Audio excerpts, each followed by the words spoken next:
Welcome to the Ed O'Keefe Show. Transform your mind, accelerate your business, energize your body, and inspire the world. Now here is your host, Ed O'Keefe. Hello, it's Ed O'Keefe, and welcome to another episode of the Ed O'Keefe Show, The Art of Time Collapsing. Today we are going to go behind the scenes with a highly respected and sought-out entrepreneurial expert, Mr. Dan Kuschell.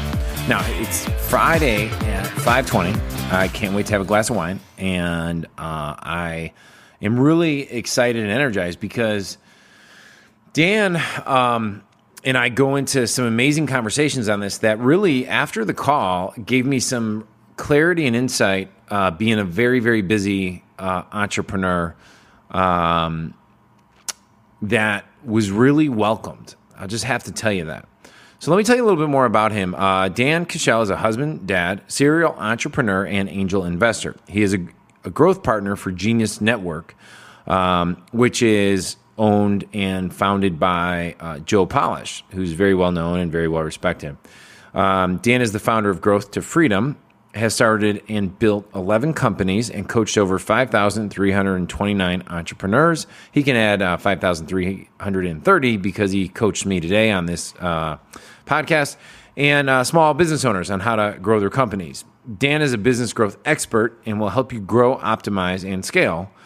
What that means for you is you will discover how to convert more leads, generate more sales, and improve profits so you can have a bigger reach, impact, and contribution.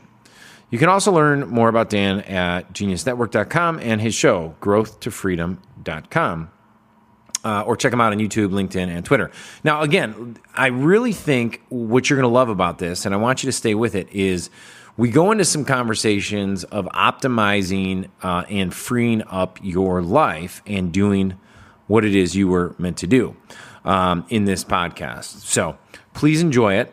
Today's podcast is brought to you by No Foods. That's KNOWFOODS. No Foods is a company that recently I invested in with my wife because it solves the biggest problem in our food industry, that it causes extreme inflammation and a new term called metabolic syndrome, which are two of the underlying factors for mainstream obesity, diabetes, heart disease, joint pain, and so many more things. Even they're saying brain fog, dementia, and even Alzheimer's is created by inflammation and metabolic syndrome. What makes No Foods unique and different is that they literally have amazing tasting, gluten-free, wheat-free, grain-free, peanut-free, dairy-free, non-GMO, and near zero glycemic index food, bread, chips, burger buns, waffles, protein bars, and so much more. But most importantly, my favorite are the chocolate chip muffins. That, simply put, taste amazing. This company is going to completely disrupt the entire bread industry, and I can't wait to be a part of it. So you can check it out at nofoods.com. That's KNOWFOODS.com. So without further ado, let's dive into this episode with Mr. Dan Kuschell. All right, hey everybody. I'm here with Mr. Dan Kuschell. What's up, Dan? What's up, Ed? It's a pleasure to be with you, my friend. Oh my gosh, I was just telling everybody how amazing you are and how good looking. That guy sounds pretty cool, by the way. I don't know who you're talking about. Well, you know what's amazing about yourself is that you've done a lot of different things, man. I mean, I love the fact that you came up playing baseball and playing competitive sports, and segueing into being an entrepreneur, and now being involved with a couple things. One is obviously Growth to Freedom. Sorry for the sirens in the background. I do live in Chicago, and yes, there are like 80 shootings every weekend. So I thought they were coming to get me, by the way. I don't know what's going on there. Yeah, you've been had.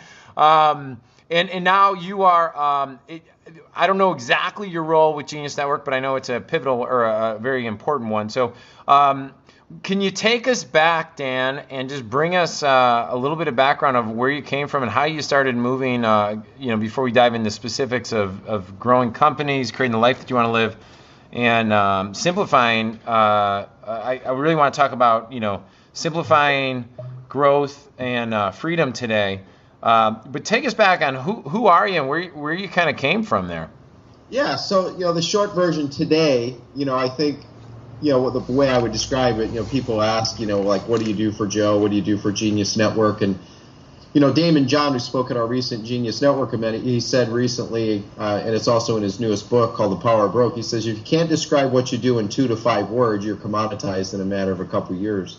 Wow. Because of where the market's going. So my I guess, framework for that is growth partner. Real simple. We don't really do titles in the organization or company, because titles equal entitlement. So me, I'm either a growth partner or a strategic growth partner. What that means, Ed, is, I connect the dots at the end of the day. I put things together. I grew up in the inner city of Detroit. My dad was a labor worker for a big company with 2 initials, an auto company. And, for me, I don't know about you, Ed, but I can remember almost to the day and the age of when I got the entrepreneurial bug. Can you remember when, you got that entrepreneurial bug? I can remember when it lit, when my world got flipped upside down, and I always say it's when I was listening to an audio tape in my car, and I think it was Earl Nightingale who was on the audio tape. Oh, wow. And he was saying, you live in the greatest country in the world. You can do anything you want to in your life. And, I didn't know what that doingness was, but it definitely was like, why am I going to go get a job? That was exactly the thought process that ran through. And, it shocked my whole household. What about yourself? Yeah, so I remember being 8 years old. My dad had been laid off numerous times, and, there were times a couple times we were on welfare, and, times were tough, man. And, my dad was a tinkerer, essentially, an engineer, if you will. And, the best way I can kind of describe how and where I come from is, in my garage, my dad's garage, or in our basement, he would have parts laying around. Like, there'd be an engine over in the corner and tires over in the opposite corner and a carburetor over in another area and all this stuff. And how I am in business is I'm a guy who can go into companies and I can see things. I can see around corners in many ways and see things others don't see. And I have a way of being able to put these parts together in a simple way, and suddenly that car can go at its maximum speed, sometimes upwards of 200 miles an hour, and hit its full optimum speed. So I reduce complexity, I reduce overwhelm, I create and advance momentum. That's what I do best, and I do that primarily in sales, marketing, and profitability. And what that does, as you're listening right now, it gives you the ability to go out and have a greater impact, a greater contribution, and a greater reach in your marketplace. And so that's what I love to do, Ed. It started when I was 8, though, and I remember my dad getting laid off, as I mentioned, and I remember thinking, if I do what my dad has done, work for a big company, the biggest company in the world at the time, I'm gonna have no security. I'm gonna have no certainty in my world. And if you work for the man, that equals uncertainty, being on welfare and those sorts of things. So for me, I got the entrepreneurial bug. My dad, thankfully, was entrepreneurial in his own way.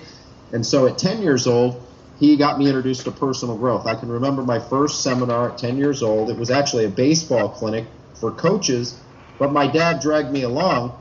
Man, and I got so darn curious about it and excited. I can remember one of the pages in the manual we got today, and I don't have a photographic memory, but I can remember the headline.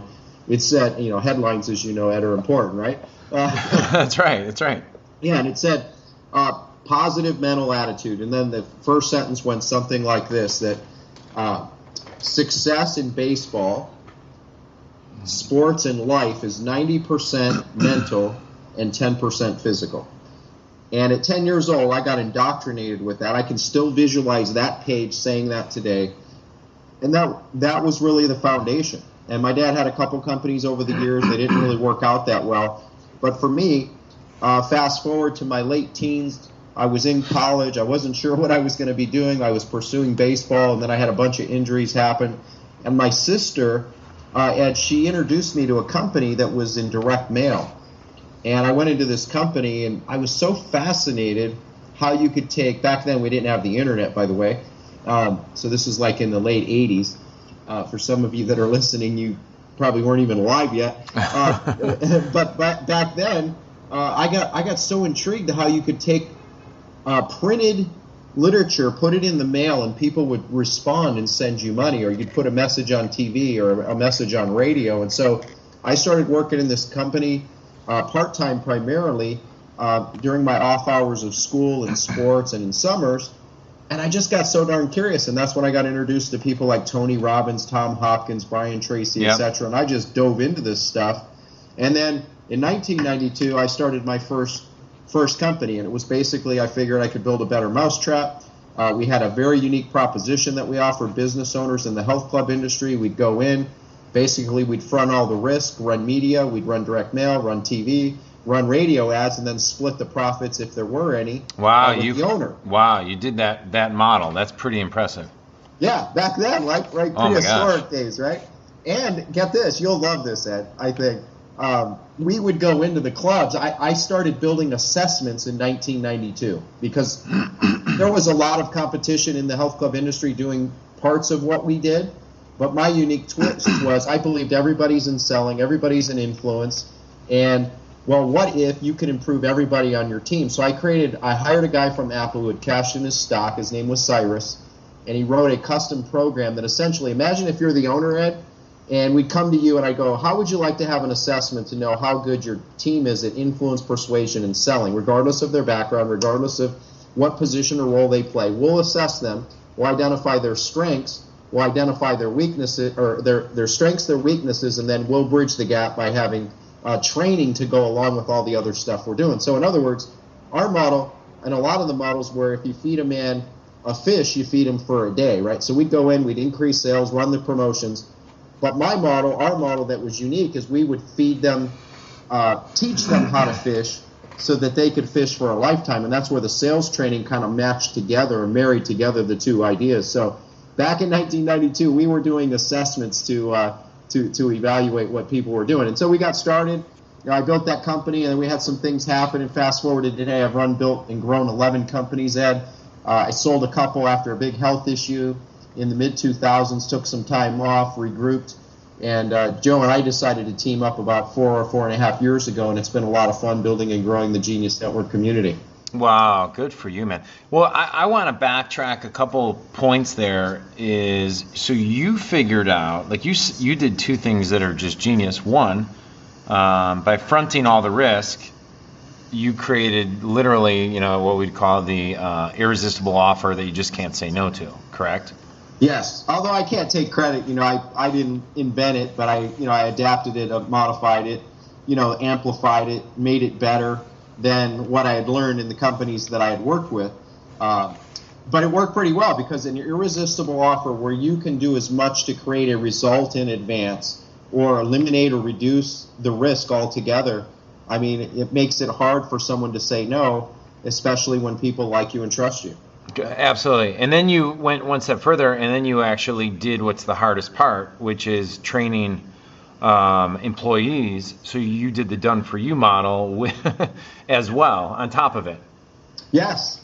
And imagine if you're the owner of the company, by the way, and you got this 22-year-old, somewhat, I was probably more arrogant, cocky, and so on back then. And, you're the owner learning from a 22-year-old how that must have went. But thankfully, the assessment positioned us in a very unique, nobody had an assessment. I mean, we were operating, it wasn't a web-based program, but it was, it was a custom software. And, it was just really intuitive what it did. Thankfully, I'd found a great programmer to be able to create that for us. Yeah, it's funny. When I was in the dental marketing space, most people don't know this. There was two parts of my business that were the most profitable. One was when we did the licensing model of marketing materials specifically for the dental implant dentists. That was number one. And then number two, when I partnered with a hygiene consultant who trained the staff on selling. Oh, wow. Yeah, so it's very similar, man. Very, very similar. It's pretty impressive. That's cool. Yeah. And one other question I want to go back to, because I grew up in a blue-collar family, 13 kids. We were never on welfare, but I definitely remember the winters and when Christmas was coming around and where Mom would say, "Hey, look, this this holiday, things are going to be a lot tighter, and I was really blessed to have parents that drilled into us that, we could be rich in love, like as cheesy as that might sound, prior to having money. Yes. So I can resonate with that perspective. But something you mentioned, did your dad start getting the entrepreneurial bug as well, like back then, or was it just your observations that led you to moving in this direction? Well, I think it was my dad's entrepreneurial bug. He started a bar restaurant, I think when I was about 10 or 11. And, things did, he built it and started growing. I'll give you an example. I mean, this is a nightmare story, but I don't know that I've ever shared this publicly, but I'll give you what happened. My dad started building this bar restaurant, where a lot of the auto workers would go to because my dad was kind of a cool dude. And he started building it up, and then this motorcycle group came in. That, they kind of started taking over the bar, and then my dad, because they were harassing some of the staff and one of the waitresses or whatever, he basically said, if you continue this, you're going to have to leave. Well, a day or so later, when my dad was at the bar, 4 guys, and I remember this as clear as frickin' day, Ed. Yeah. That 4 guys on motorcycles pulled up. In Detroit, you don't have typical driveways and so on. Like you park out in front of your house. Were you there at the bar at the time? No, I was at home with my mom. It was my sister, my mom, and I. And the guys on the motorcycles pulled up onto our lawn, up over the curb, drove up, and started revving their engines, 4 of them, right? And then one of the guys grabbed my mom, not grabbed her, but said, go grab your phone and call your husband. And so she did. She walked outside and called my husband and handed the guy the phone. And the guy said, hey, I just want to let you know I know where you live. And if we get any more issue from you, we're going to blow your house up. Wow. That's crazy. Yeah, so like within a couple of weeks, because of that, my dad was so stirred up. He ended up, again, I might be doing what you teach, collapsing time frames, a little bit of revisionist history here. But That's it all right. seemed like a few weeks later that he shut down the business because, that risk to his family just wasn't worth. So that was his first shot. And by the way, at that time, he was just starting to turn a corner with the business too. And that, so it's like creating momentum. And now what happens is he shuts that momentum off and, never gets a chance to see it. A few years later, he opened a printing company. And so I remember being in his company. I was 13 years old when he started that company, Ed. And I would go in with my dad on weekends and then during the summers. And people were doing direct mail and brochures. And so I was doing typesetting back then. You didn't have the kind of computers we have today. Manually cutting out with X-Acto knives certain types of graphics and laying them into these mail pieces and into these brochures and flyers. It was a trip. And so I got to cut my teeth on that, learning about printing and marketing even from that perspective. On the delivery side of it and the printing and how to work and integrate with the mail presses, the mail houses, I should say, who then deliver to the post offices. So, some of these things were instrumental, I think, in my curiosity and growth and desire to want to do something on my own, too. Yeah, that's pretty awesome. That's really, really awesome. I think, not to, beat this topic up, but it's something I guess we have really in common is I think you're seeing in the country today, while in some industries, that was, what was that, 20 plus years ago, right? Yes, close to 30. Yeah, where I'm seeing a lot of my siblings who have been electricians or engineers, and a lot of blue-collar union workers are starting to be like, okay, wait, I'm in my mid-40s and 50s, and I'm really no better off than I was 20 years ago. And I'm not chuckling because I think it's funny. I think it's you're seeing a lot of the frustration in the country because I was fortunate at 23 or 22 to get the entrepreneurial bug, and I had I guess luck. I don't want to say luck because it's the wrong term, but I would say I was blessed to have the guts at that time to go out on my own when I really didn't have much to lose because I was already broke. I was just coming out of college. It didn't really matter much. You know what I mean? Yep. Yeah, and similar with me. When I got out of college, that was my first company was I was 22. in that direct mail business where we go into those health clubs that we were talking about earlier. It's same kind of thing. And I was like, the old Tony Robbins quote. And of course, I was a Tony Robbins fan by then already.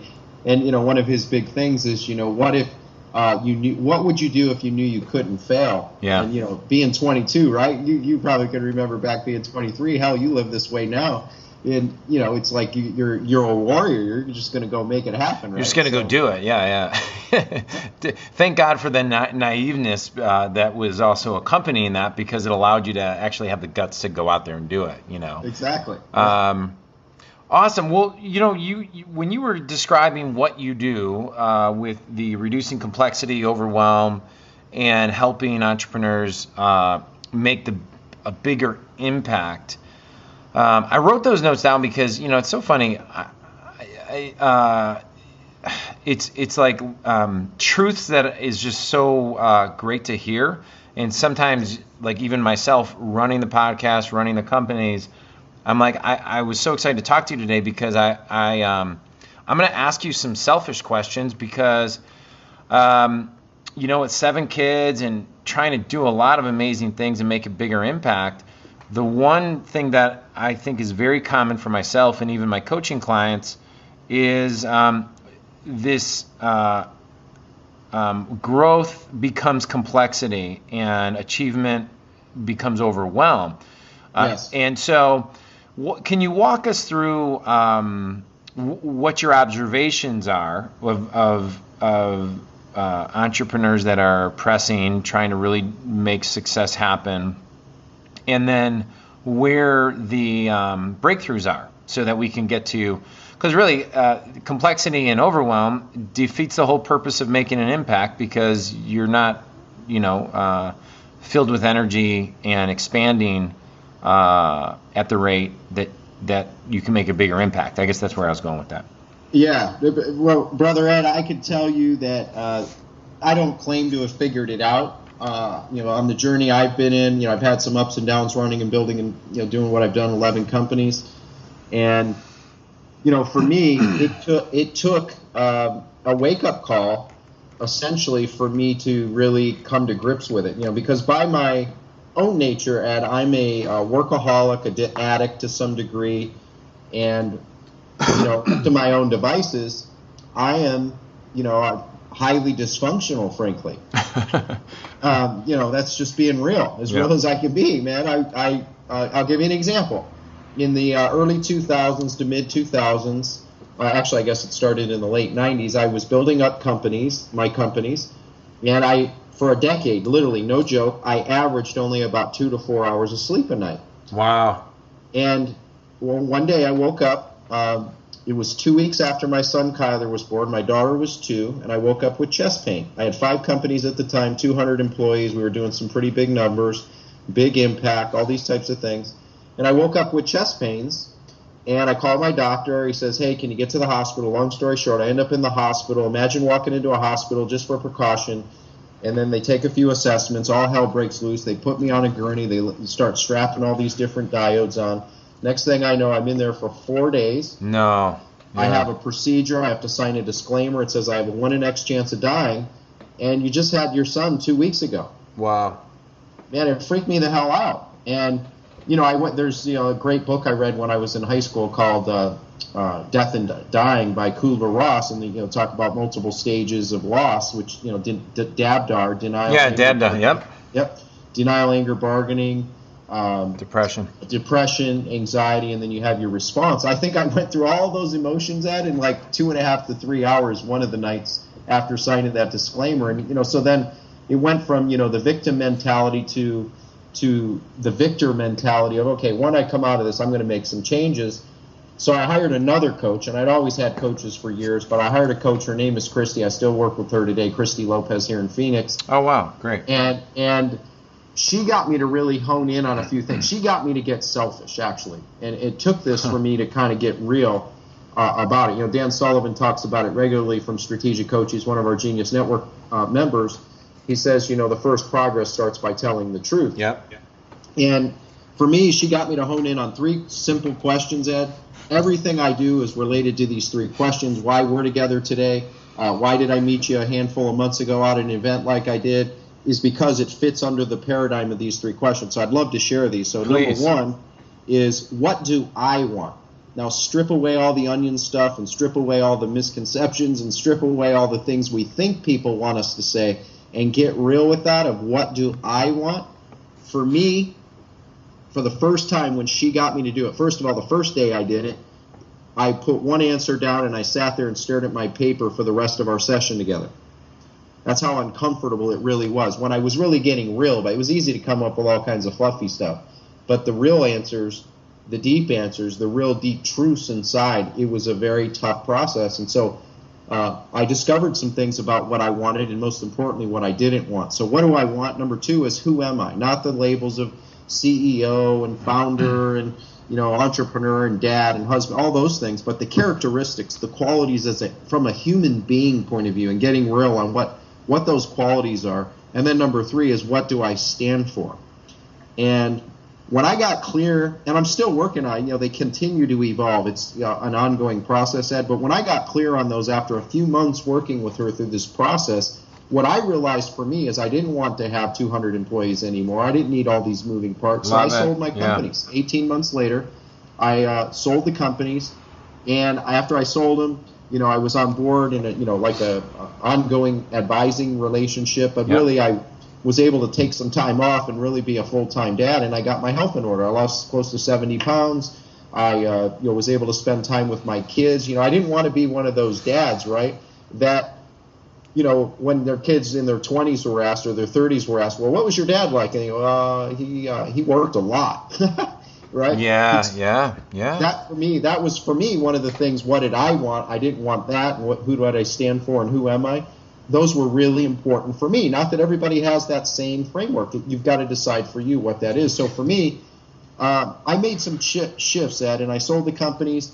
Today, I really have to protect me from me because by nature, I would work like I did 2 to 4. I mean, at the end of the day, why did I end up in a hospital? Yeah. I burnt myself out. In your 30s, which I was, at that time, I thought I was invincible. I learned that I don't believe in balance. I think balance is total bullshit. But I believe in integrated life. I believe that you can integrate a life and have a high quality of life and a high quality business and be a high quality entrepreneur.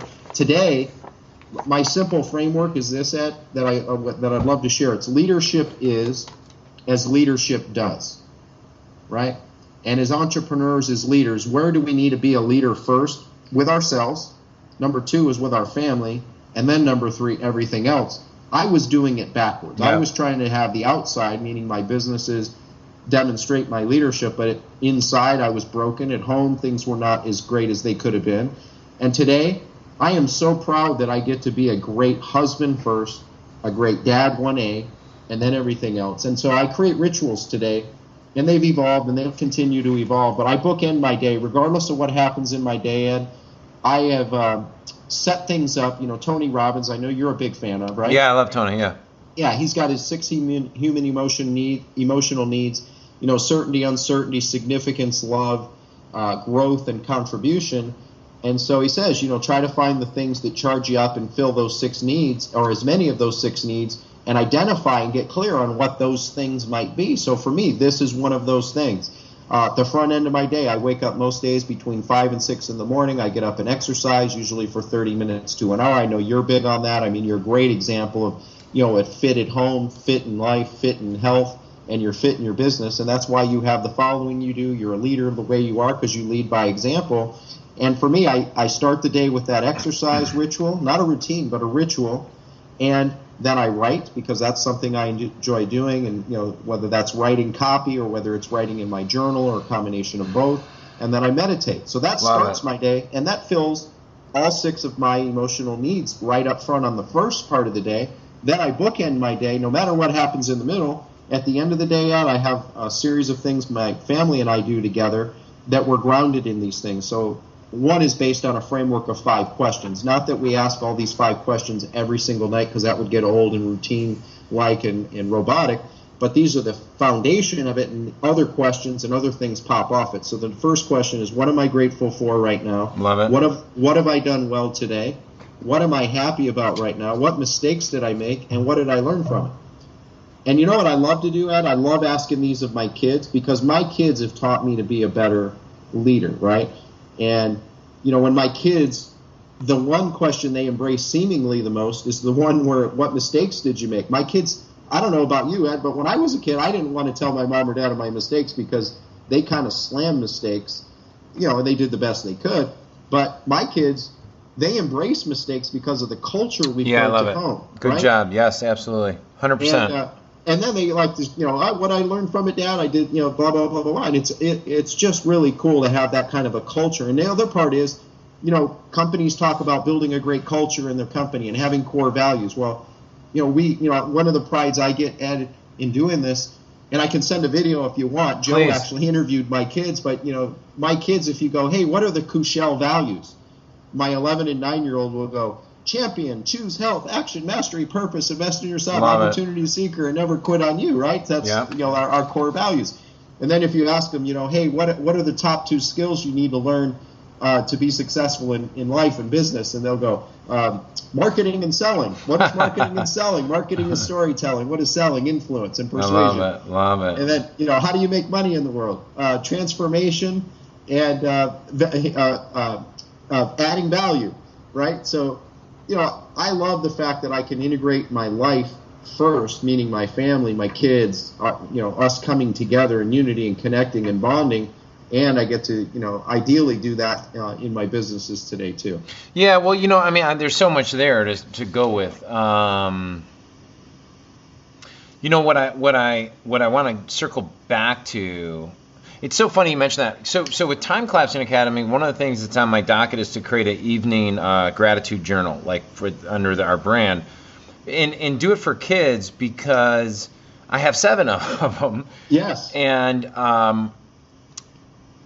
when I had, there were phases where it was very easy to sit with each one of them and go through what was great about your day, tell me something that we're grateful for, and let's say our prayers. And now, the 12-year-old has a different schedule than the 11. Everyone's kind of moving. Whereas if we had a tool, not to systematize it too much, but a tool that they can, we can continue. You're building in those habit patterns of, we are grateful. It's okay to make mistakes, because each kid's different. Some will err in the sense that they gravitate towards what went wrong first. Actually, our whole society kind of programs that. Oh yeah. So I love it, man, what you're doing. Where I wanted to circle back with you with your coach, Christy, who gave you the 3 questions. What is the with what do I want? What do you find? I have my perspective on this, but when your role, but then like you as an individual, but then like when you deal with you and Joe, you have I think what's great about 25K Group and Genius Network is you literally have some of the highest quality entrepreneurs on the planet in the room and are interacting. What do you find as some of the barriers maybe, but also the commonality when that question is asked? And I know it might not be like literally the question that's asked, but just through your observation, what do you notice most of us high performing entrepreneurs truly want at the end of the day? I would say my version of it, my interpretation, and that's just what it is. It's just based on some of the experience I have. I think at the end of the day, the high performing entrepreneurs are focused on contribution. Yeah. Right. Yeah. And they lead with that. They live with that. They are a leader from that perspective, right? And their front stage and their backstage match that relentlessly. And and in fact, as you're listening right now, here's my observation too. There's 3 layers that we all have. Number 1 layer is we're kind of figuring it out on our own, right? And that's just so we can kind of get by or get ahead or whatever. So it's kind of a selfish thing. Then the second layer is where we want to take care of like the close people around us. This could be our family, immediate family, surrounding family, that sort of stuff, and or our team. And then once we elevate beyond that, this is the area where I see these high achievers.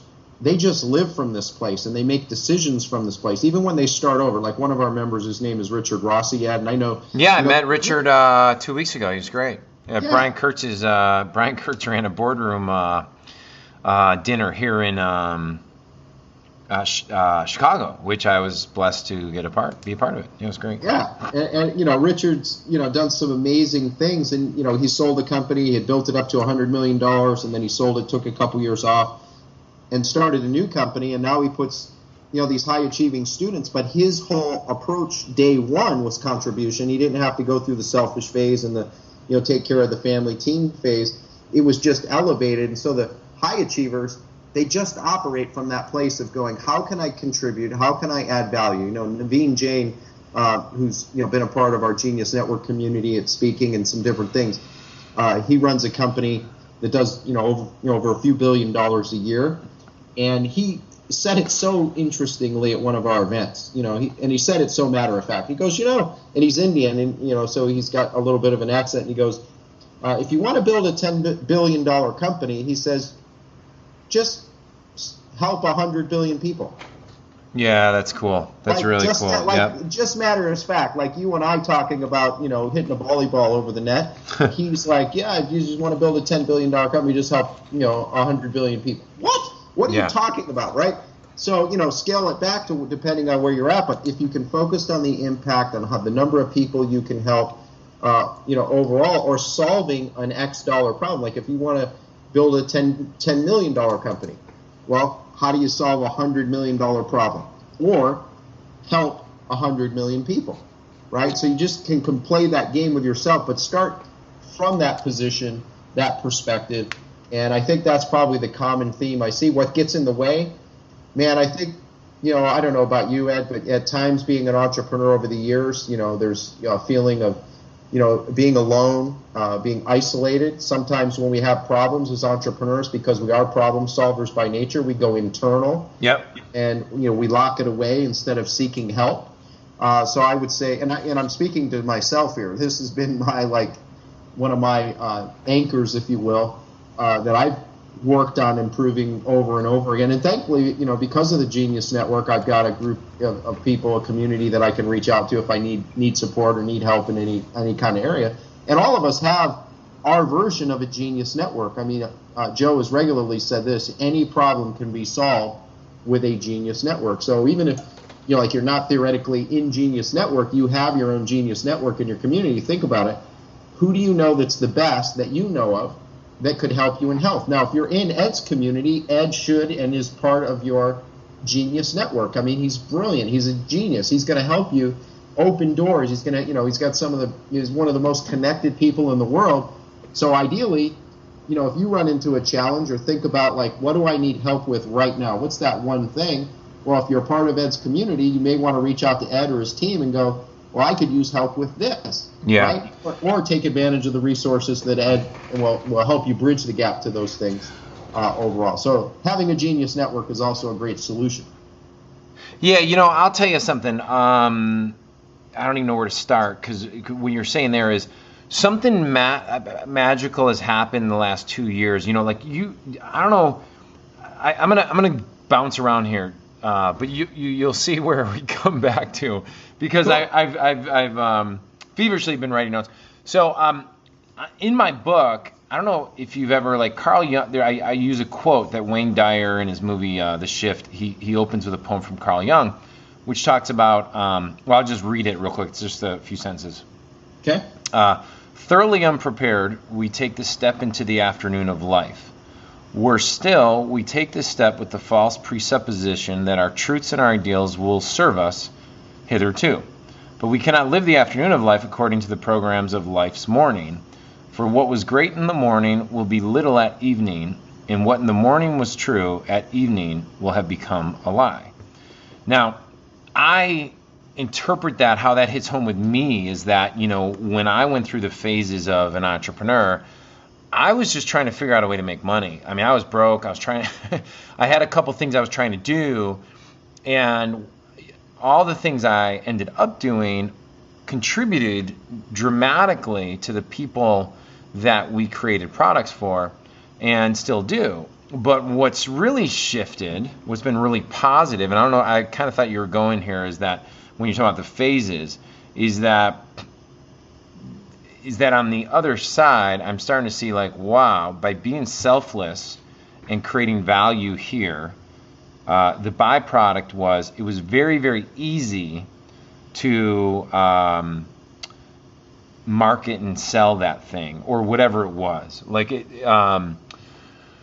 I think I was very like eager to just figure out how to make money in my earlier, like what I would say in the morning of life.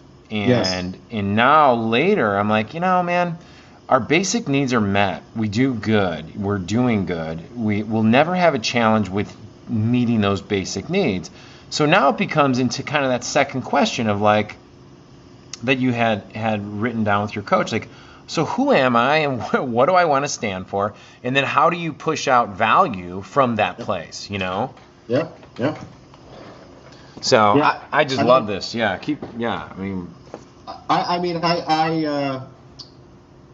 first of all, I can relate to what you said as well. I think my first season or my morning of life was very similar. It was about my need. And I think maybe we have to, maybe we have to go through that first. But if you want to kind of jump ahead, you probably can. I see a lot of the entrepreneurs who've run, one or two companies and had some success. They just jump right to that place of, figuring out the impact, the contribution, the reach they really want to have. Not that it's altruistic, because, hey, as an entrepreneur, first of all, it's tough. Second of all, it's hard. But it's relative, too, right? I mean, in your world, Ed, there was probably a place where you remember where it clicked for you, and you're like, oh, my gosh, like now, I mean, for you, direct response marketing, your ability to influence, your ability to impact and reach. Not that it's ever like easy, but it's not like hard. It's not like a cluttered mess where you're like, what is this thing even about? Now you just got to you got to connect dots, right? Yeah, and I think a way that I would describe it, because I really love connecting dots is, I've evaluated companies and, taking the finance side of the business off the table for this conversation.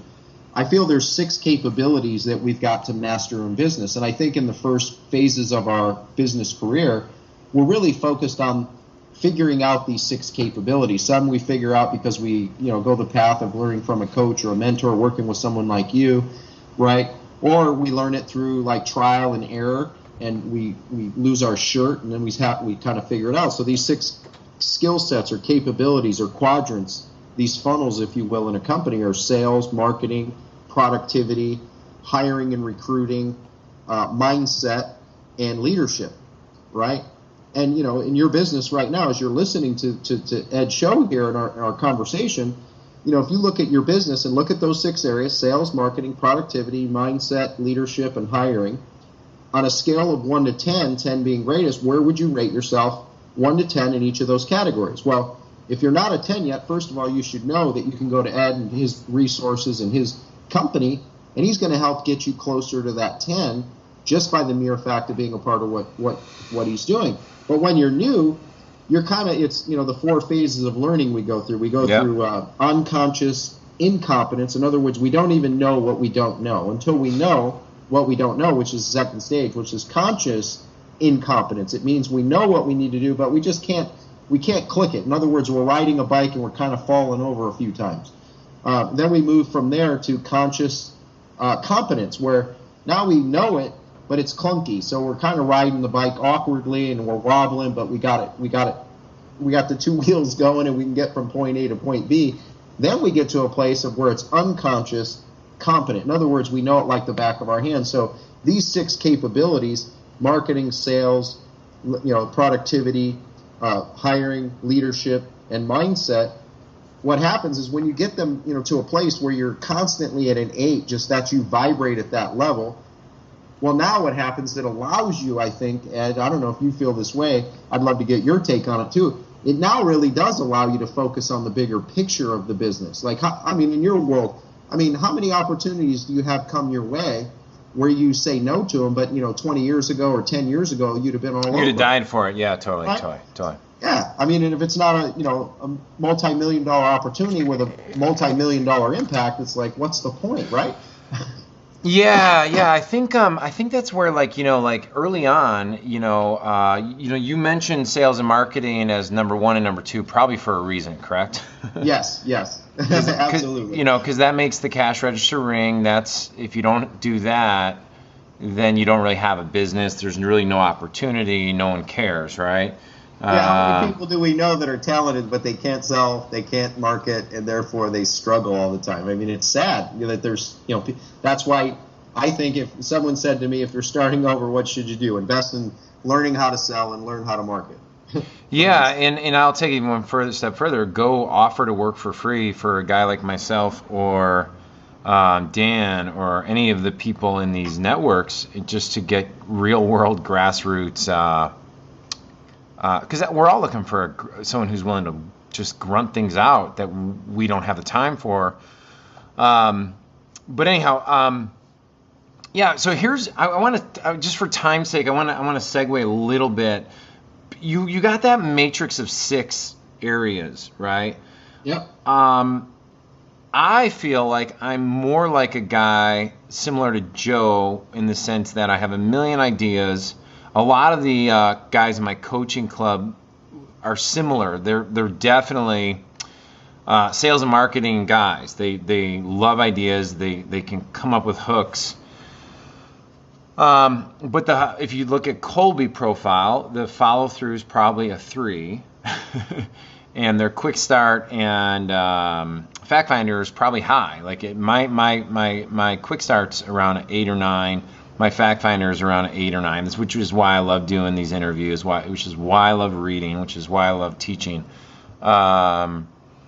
So where would you recommend a lot of the entrepreneurs who break through? They're making their first bucks, they're starting to grow. What are the first 1 or 2 relationships or integrative team members that they should be looking at in order to set their business up for momentum and progress? Yeah, that's a great question. And depending on the day, I may give you a different answer. But if I today, well, where are we at today, Dan?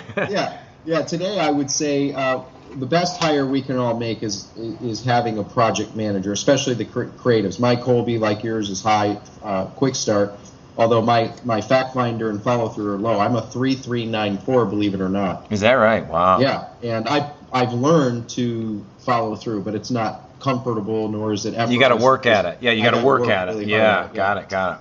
And so the project manager, I think, is probably one of the most important people you can find. Another way you could look at a project manager is the integrator or the facilitator or the catalyst. In other words, if Dan Sullivan of Strategic Coach, who's a member in Genius Network, he says it probably better than anybody I've heard, which is, as entrepreneurs, we make it up, and a great team will make it real. So your project manager, your facilitator, integrator, whatever you want to title it, is the person who takes your ideas that you make up, and they bridge the gap to make it real, and they'll get the other pieces in place. They're sharp enough to know what to do and how to do it. And so that's one side. The other side is getting a great assistant separate of that can help you, just stay out of the minutia of certain things like email complexity.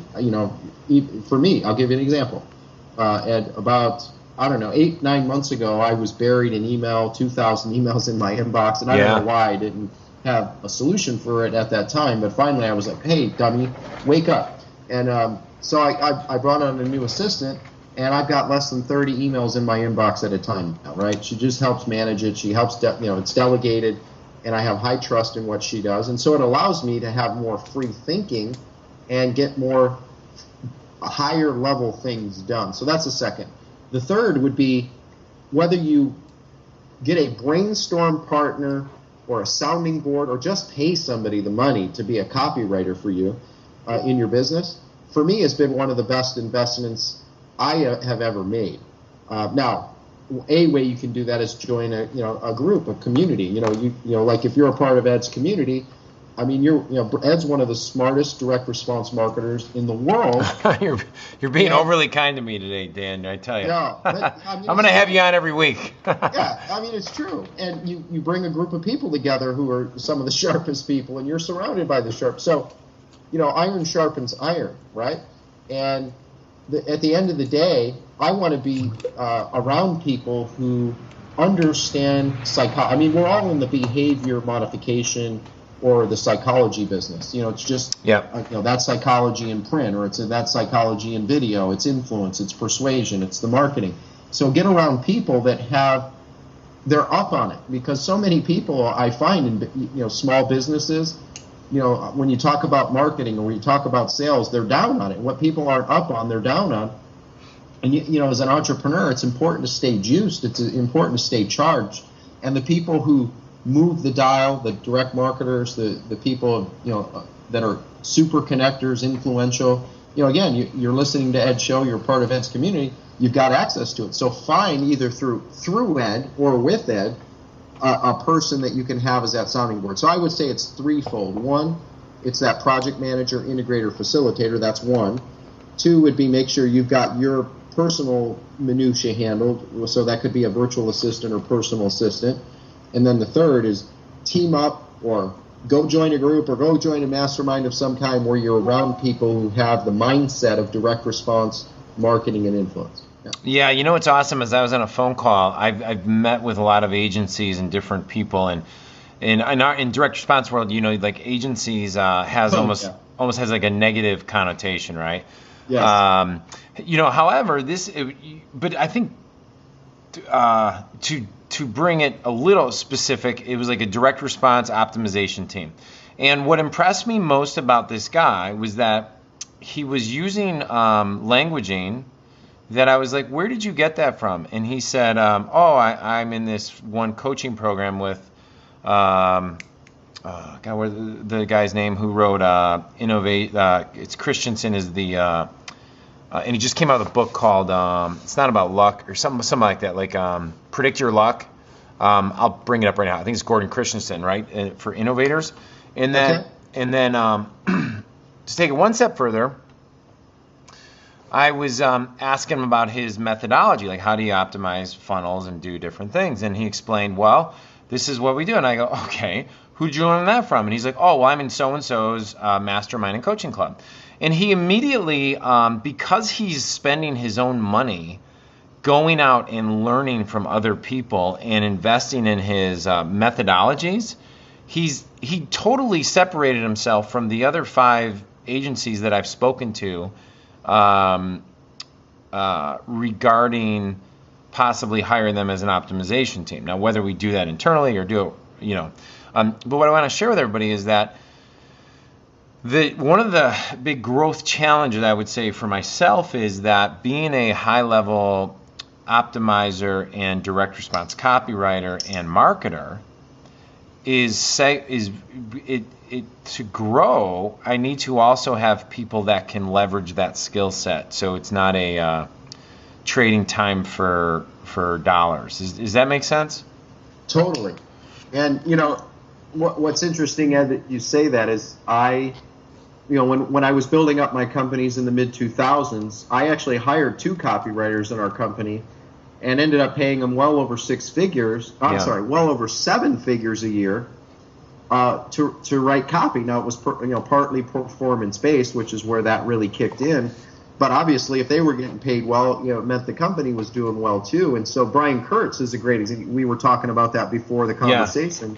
Yeah. And Brian, he ran Boardroom, and he learned from one of the smartest people in the world with Marty Edelston, who basically said my highest paid people in my company are the copywriters, because they're the ones, and he didn't say this part, but they're the ones who move the dial. So totally investing time to learn copy and or team up with the people who write the copy or acquire the talent of people who write the copy is a huge maximizer, multiplier, enhancer, amplifier to grow and build our businesses. Well, even I'll take this one step further. I wanted to ask you about angel investing. I think we're going to probably do that on our next call together. Nice. But I think, at my last event, in my book, I had talked about when I was 24, I heard a guy say, well, your ability to write sales copy is in direct correlation to your ability to make money.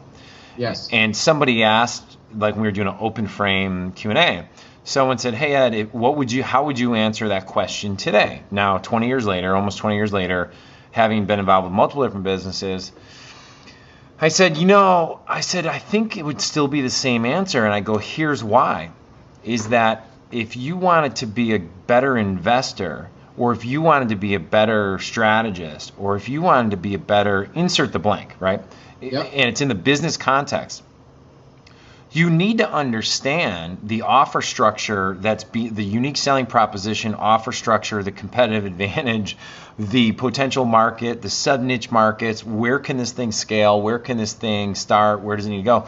And if you don't understand that, because you don't understand core messaging and core value proposition and offer positioning, then you're just guessing. You're looking at spreadsheets, and spreadsheets don't necessarily indicate what the consumer really wants and where there's hotspots. In all of my businesses, every breakthrough came from sub-niching and testing offer structure. Yes.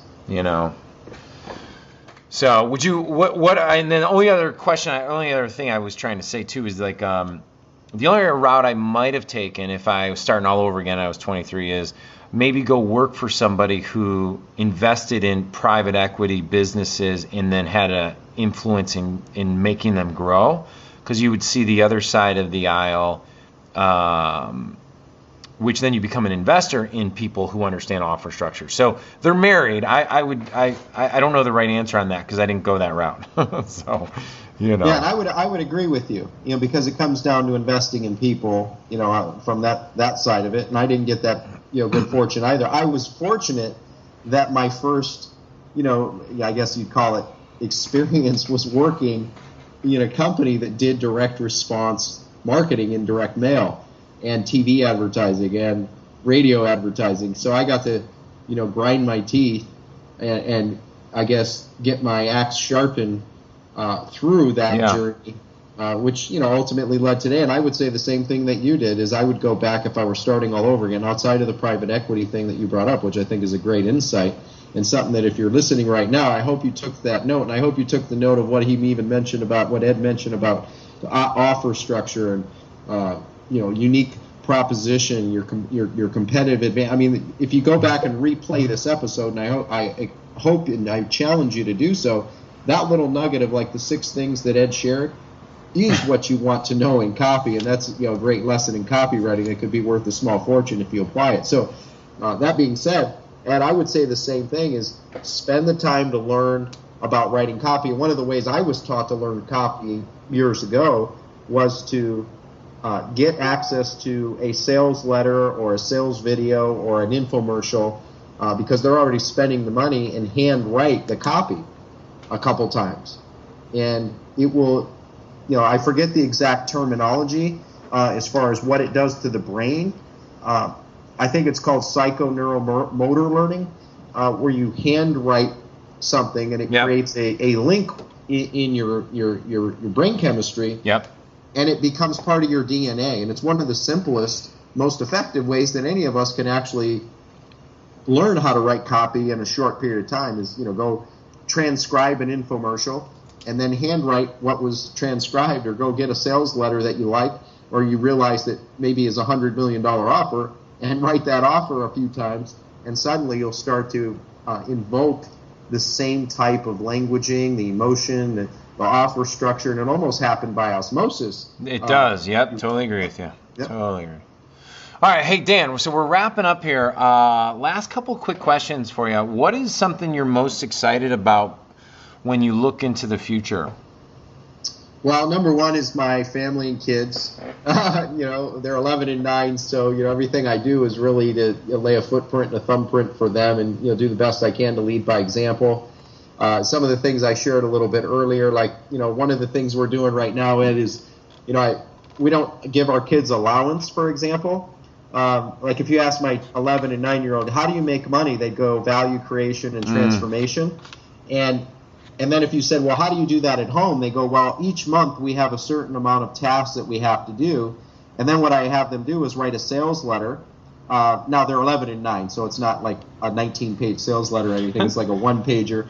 But they have to state that, like, the thing they did right, which is the feature, and then they have to describe the outcome. In other words, the benefit of what that did to, like, save us time, save us money. Did it reduce stress? Did it reduce complexity? Clean, etc. So they have to write this sales letter to us to get their fee for that task or those tasks that they've done in the month. And I go one step further, and I have my kids actually do a presentation for me and my wife to articulate what they're doing in that Wow, message, that's right? Pretty awesome, man. I love it. Yeah, thank you. And so that's one thing from the personal side, and my family time is really important in health and all that. And then on the business side, Genius Network, we just launched a new public platform where we're taking the world's greatest wisdom, making it available to the world at geniusnetwork.com, and edifying and championing our members. We're just really getting that platform started here a handful of weeks ago at the time of this interview, but we're really excited with a lot of the things we've learned with the other platforms we've built, like I Love Marketing, 10X Talk, my show of Growth to Freedom, and scaling and growing that platform is something that I see having a huge impact over the next 5 years. Yeah, I was going to ask you to share everybody what you're up to and where they could find you. So can you talk about Growth to Freedom? And it's found at growthtofreedom.com. Yes. I'm looking at your you have access to some just amazing people. I'm looking at your podcast, and then I'm going to subscribe to this today and put it on my phone, man, because this was just awesome. But can you talk a little bit about your podcast so people can get excited and subscribe to it? Yeah, absolutely. So it's really geared to provide transformation, inspiration, and leadership. And, it is geared for entrepreneurs. Basically part of my stupid human trick, Ed, is to, show entrepreneurs, small business owners, emerging companies, emerging entrepreneurs how to, grow, scale, and optimize their company. And so by bringing on the smartest people, and I know you're going to be on here real soon. Yeah, I'm excited. I'm very excited. Be a blast. Is making that content available. And the reason I created the show, I had a radio show on NBC for many years. I've been now fortunate to interview somewhere close to 1,000 experts. Wow. Between that show and Growth to Freedom. But I restarted this show because you can talk about it. There's an old leadership is as leadership does. Watch what people do, not what they say. So for my kids, we can talk about, hey, you need to network and you need to realize your circle of influence, or I can demonstrate it and show them. And I feel demonstrating and showing them how to build a publishing empire is the way to go. And I think every business, one way or another, will either be a publishing empire or it will perish, because traditional marketing is dead at the end of the day. And I really believe that too. And what I mean by that, it's about education-based marketing and integrated marketing, and publishing allows us to be able to do that. And so the show brings transformation, inspiration, leadership, demonstrating how to grow, optimize, and scale with some of the top thought leaders, experts like you, and many others all over the country together to learn from in a very simple, effective way. Well, not to go into tactics real quick, Dan, but when you said your question of what do I want, yes. I think, I don't know, I'm very self-reflective, right? So I think about this stuff all the time, yet the ball is bouncing all the time too. Because I'm like, it depends on the day and the mood and circumstances. But I was evaluating one of my businesses, like our open rates and our click-through rates. And I was thinking, I'm like, that means like 97% of the people who invested in a product through us don't even see our emails because of how bad email service providers are delivering our emails, right? Yes. Are you with me? So what that means is, so it really made me think like, dude, that's me talking to myself. You really got to focus on growing your platform and integrating people into your platform so that they're getting updates, whether it's iTunes, whether it's Facebook, Instagram, wherever they are, creating that viral network. And viral is not the right word. The connected network of value. Maybe that's a better term. So, I like that. Yeah, so that you're finding people, you're delivering your value in the way that they're consuming it. Not just relying on email, not just relying on Facebook posts, not just relying on whatever the platform might be. So I love it, man.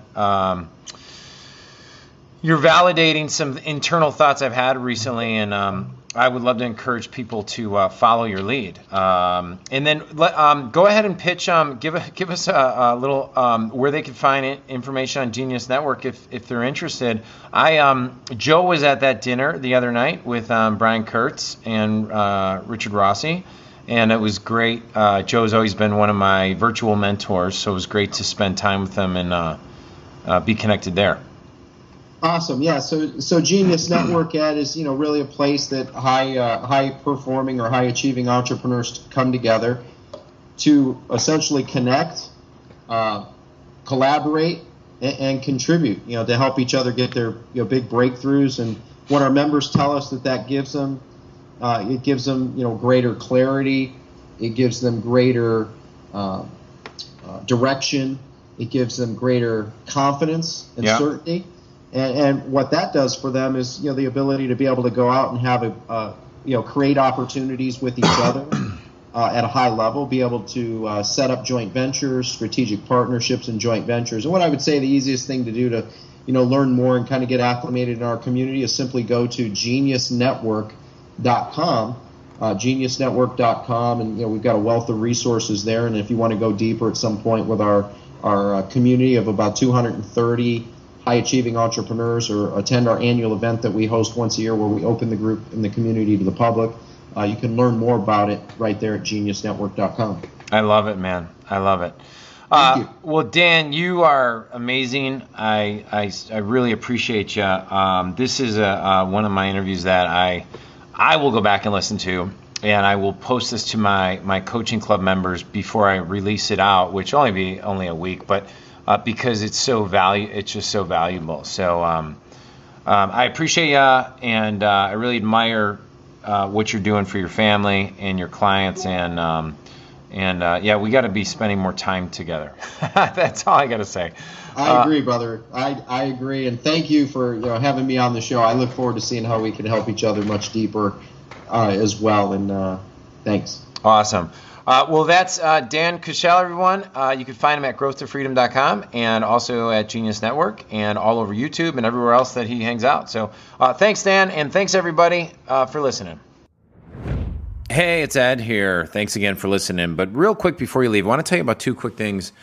The two most common questions I get, and I want to answer them for you before I let you go and give you a special offer. So for entrepreneurs, aspiring entrepreneurs, people who just like what we're doing here at Ed O'Keefe Show, if you need help growing your business, figuring out a business, accelerating up the speed at which you accomplish your goals, make an impact, and create bigger contribution while building a life that you were really meant to lead, first and foremost, do me a favor and subscribe to Ed O'Keefe Show, the podcast, and share it. This is a mission I have to have 1 million people downloading this every single month, and I cannot do that on my own. Secondly, pick up my book at www.timecollapsing.com. I give it away absolutely free. I just ask you pay shipping and handling, and people ask me all the time, like, why are you giving it away free? Well, bluntly put, because I think I can make a bigger contribution in this world by getting that book into 1 million people's hands as quickly as humanly possible. Now, obviously, we have academies and coaching clubs and seminars we put on, and if those fit for you, come join us.